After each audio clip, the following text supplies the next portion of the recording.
अस्सलातु वस्सलामु अलैका या रसूलल्लाह, अस्सलातु वस्सलामु अलैका या हबीबल्लाह, अस्सलातु वस्सलामु अलैका या नबीयल्लाह व अला आलिका व अस्हाबिका या नूरल्लाह सल्लल्लाहु तआला अलैहि वसल्लम। प्यारे दोस्तों, जब हम पर गुस्ल फर्ज हो जाता है, जब हम गुस्ल करने के लिए बाथरूम में जाएं, यानी कि पाकी हासिल करने के लिए नहाने का इरादा कर लें, तो सबसे पहले हमें वहां से निजाजत यानी कि नापाकी हटानी है। अच्छी तरह से उस नापाकी को धोना है। धोने के बाद में हमें फिर दोबारा से जब उस चीज को हम धो लें जहां निजाजत लगी हुई है, नापाकी लगी हुई है, हम उसको सही तरीके से धोएं। धोने के बाद फिर हमें अच्छी तरह से और हाथ धोने के बाद में हमें कुल्ली करनी है। ठीक है, कुल्ली इस तरह करें कि जितने हमारे दांत हैं सारे दांतों की बिल्डिंग में पानी पहुंच जाए, गलारे के साथ कुल्ली करें। हाँ, अगर अलबत्ता रोजेदार है तो गलारे के साथ कुल्ली ना करें, और मिसवाक नहीं है तो इस उंगली से काम चला ले।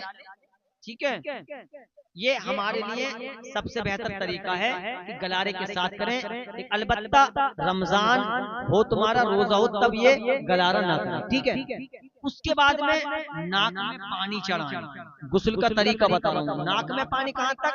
नर्म हड्डी तक, नर्म हड्डी तक पहुंच जाना चाहिए। अगर नर्म हड्डी तक नहीं पहुंचा, ठीक है, इससे पहले जो मैंने कुल्ली की बात बोली, कुल्ली भी हमने कर दिया तो ये कुल्ली नहीं मानी जाएगी। ठीक है, और हमने नाक में पानी बढ़िया करके चढ़ाया था, बाकी काम हमने सब सही कर लिया, लेकिन हमने कुल्ली सही तरीके से नहीं की थी तो गुस्ल ही ना होगी, गुस्ल नहीं माना जाएगा। इसलिए कि कुल्ली करना फर्ज है। गुस्ल में कुल्ली करना फर्ज है। हमने कुल्ली को इस तरह कर लिया कि बस सिर्फ मुंह पर जो है पानी को चिपका दिया, हमने सबने कुल्ली कर ली, तो ये गुस्ल नहीं हुआ। अच्छा चलो ठीक है, हमने कुल्ली बढ़िया करके कर ली। अब हमें नाक में पानी नर्म हड्डी तक चढ़ाना था। हमने क्या किया, हाथ में पानी लिया, नाक के जो है नथोड़े हमने इस पे लगा दिया। बाकी हमने सारा काम अच्छा तरीके से किया, सारा काम अच्छी तरीके से किया, तब भी गुस्ल नहीं होगा, इसलिए कि नाक में पानी चढ़ाना भी फर्ज है। ठीक है, अच्छा हमने ये दोनों चीजें बढ़िया कर ली, जैसे कुल्ली अच्छी तरीके से कर ली, नाक में पानी चढ़ा लिया। अब तीसरा फर्ज क्या है? पूरे बदन पर पानी डालना। हमने पानी उल्टा सीधा डाल लिया, पता चला हमारा ऐसा हिस्सा भीगने से रह गया जहां पानी पहुंचाना मुश्किल हो जाता है। वहां ये फर्ज है कि हम हर जगह पानी पहुंचाएं, तभी गुस्ल माना जाएगा। अगर बाल के बराबर भी कहीं हमारे बदन पर सूखा हुआ बदन रह गया तो गुस्ल नहीं होगा। कान खोल कर सुन लो, आगे शेयर कर दो, इसलिए कि गुस्ल इतना आसान कर दिया है। वो ये सोचता है कि मैं ऐसे खाली कुल्ली मार दूं, चाहे तू पूरा दिन किसी समंदर में पड़ा रहे, तेरा गुस्ल नहीं होगा। जब तक सही तरीके से तूने कुल्ली नहीं की, तेरा गुस्ल नहीं माना जाएगा। तूने अगर सही तरीके से नर्म हड्डी तक नाक की पानी नहीं चढ़ाया तो तेरा गुस्ल नहीं माना जाएगा। तूने सही तरीके से हर बदन के आज़ा को नहीं धोया, नहीं भिगोया, तेरा गुस्ल नहीं होगा। आप ये देख लें, गुस्ल करने का तरीका जाने आप। आज हमने गुस्ल को इतना सस्ता कर दिया है, नौजवान बड़े गिरफ्तार हैं, बड़े नौजवान बड़े गिरफ्तार हैं।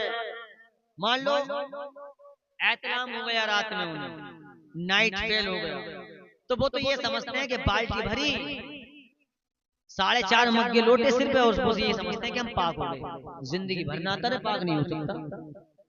तो इन चीजों का ध्यान रखें। पहले हमें निजाजत को हटाना है, उसके बाद में अच्छी तरह हाथ धोने, फिर कुल्ली करनी है, नाक में पानी चढ़ाना है, फिर पूरे बदन पर पानी डालना है। ये है गुस्ल का तरीका।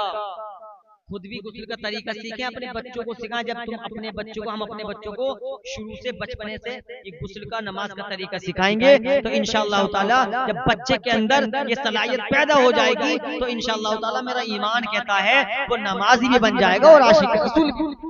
इसलिए गुस्ल का तरीका अपने इमाम से पूछें, उलामा से पूछें। आपको यूट्यूब पर वीडियो आ रही है, उस पर पूरे बार गुस्ल का तरीका, नमाज का तरीका सीखें, अपने इमाम से पूछें, शर्माए नहीं। अगर कोई मसला शर्माए नहीं। इसलिए गुस्ल का तरीका अपने बच्चों को भी सिखाओ, हमें तुम्हें भी चाहिए कि हम इन मसलों पर ध्यान दें। अल्लाह तबारक व तआला हम सबको इस पर अमल करने की तौफीक अता फरमाए।